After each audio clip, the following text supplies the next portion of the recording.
خبر عاجل: اعتقال سيدة ظهرت في فيديو وهي تحطم واجهة محل تجاري بالبيضاء.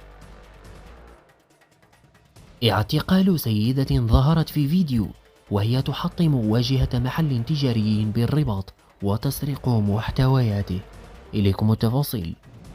تفاعلت ولاية أمن الرباط مع تسجيل فيديو منشور على صفحات مواقع التواصل الاجتماعي يظهر قيام سيدة في حالة غير طبيعية بتكسير الواجهة الزجاجية لمحل تجاري بحي أجدل بمدينة الرباط وسرقة بضاعة كانت معروضة به.